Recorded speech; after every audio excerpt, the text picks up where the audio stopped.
"Dad, you've already lived your life. It's time for us to live ours." Those were the words my son said to me the day I discovered he had sold my house without my permission.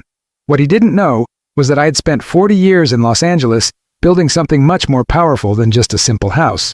My name is Robert Patterson, I'm 74 years old, and for 4 decades I worked as a structural engineer specializing in commercial construction throughout Southern California.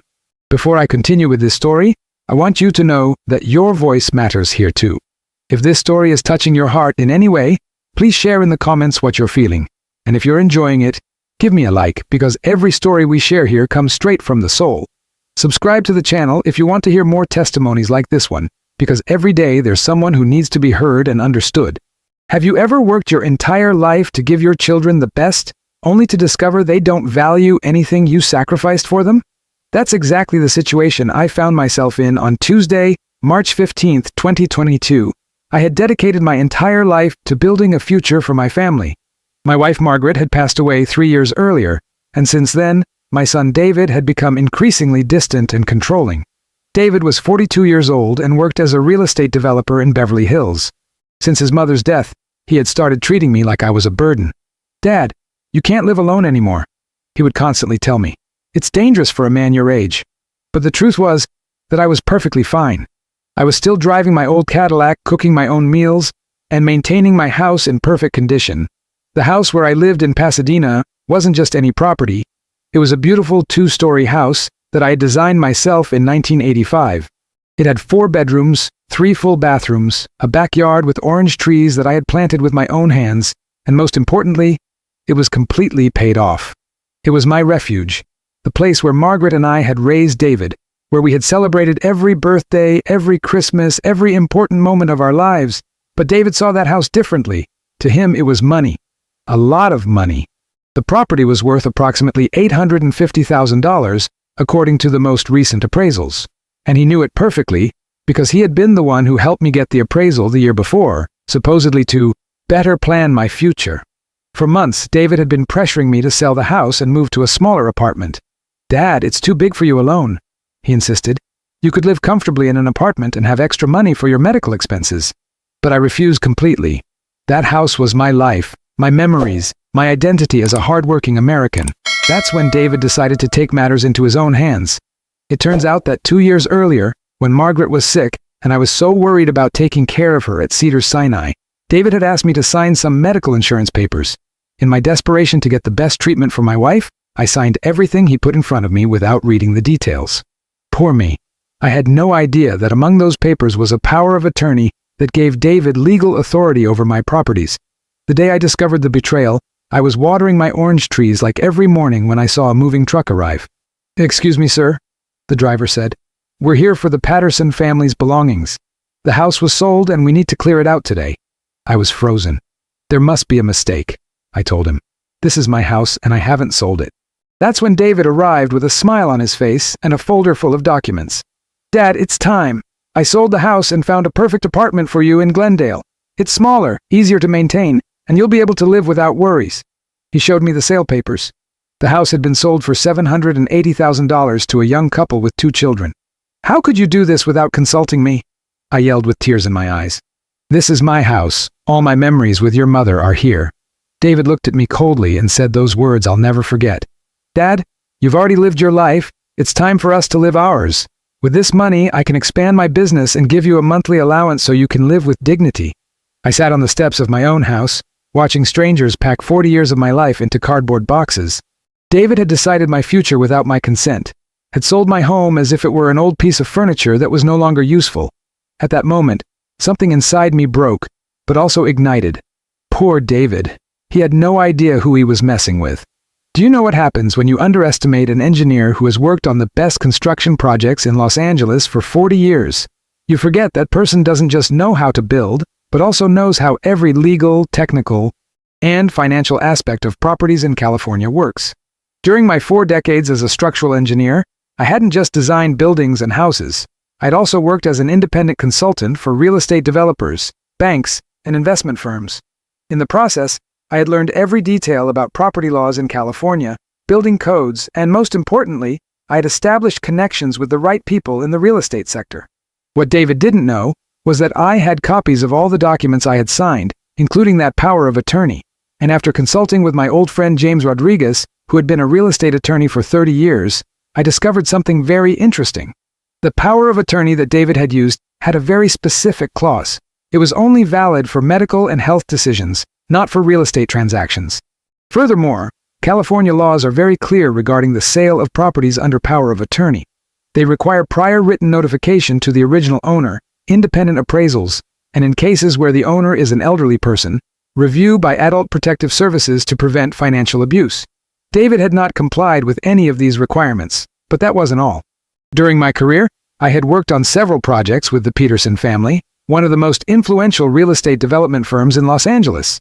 Robert Peterson Jr. wasn't just my client, but had become a personal friend over the years. His company had the financial power to buy and sell multi-million-dollar properties without batting an eye. A week after they forcibly moved me to that apartment in Glendale, I called Robert. "Robert, my friend," he said with that warm voice that characterized him. "Tell me what's happening." I explained the entire situation, from David's manipulation to the fraudulent sale of my house. Robert listened in silence, and at the end told me, "Give me 48 hours. What happened next was like watching a masterpiece of justice in action. Robert Peterson Jr. contacted the couple who had bought my house directly.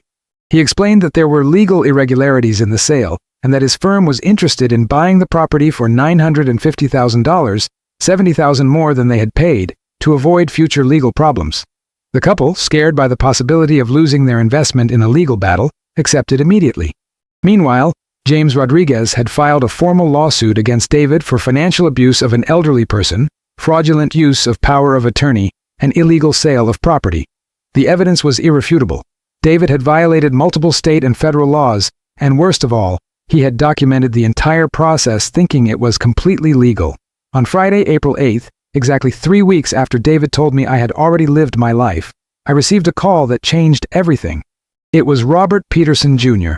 "Robert, you have your house back. It's in your name again, and plus you have $170,000 extra for the damages and trauma they caused you." But the story didn't end there. David had used the money from the sale of my house as collateral for a $500,000 commercial loan he had requested to expand his real estate business. When the banks found out that the money came from a fraudulent sale, they not only canceled the loan, but also reported David to the state real estate licensing authorities. Can you imagine David's face when he arrived at my apartment in Glendale to bring me the monthly allowance he had promised to give me, only to find the place empty? The building manager told him that I had canceled the lease and moved without leaving an address. David called me desperately. "Dad, where are you? What's happening? The banks are asking me for explanations about the money from the house." His voice was trembling with nervousness. I responded with the same coldness he had used with me. "David, don't worry.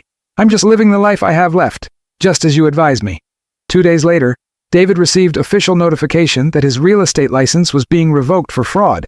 His business, which he had built over 15 years, collapsed overnight.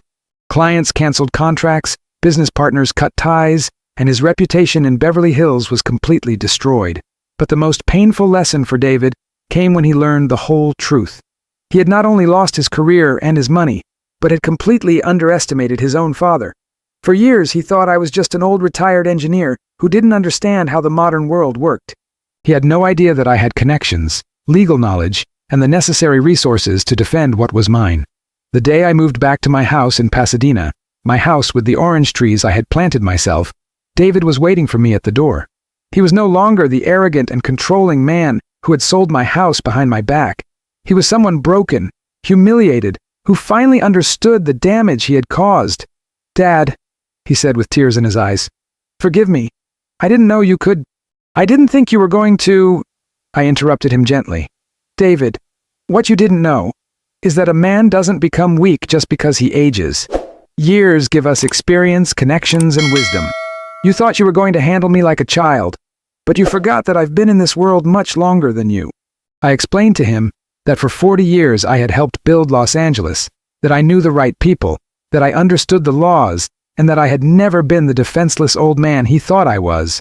"The difference between you and me," I told him, "is that I built my power by helping others and earning their respect. You tried to steal yours by taking advantage of the person who loved you most." Today, 6 months after this entire episode, my relationship with David is slowly healing. He's working as a salesman at a used car dealership in Van Nuys, trying to rebuild his life from scratch.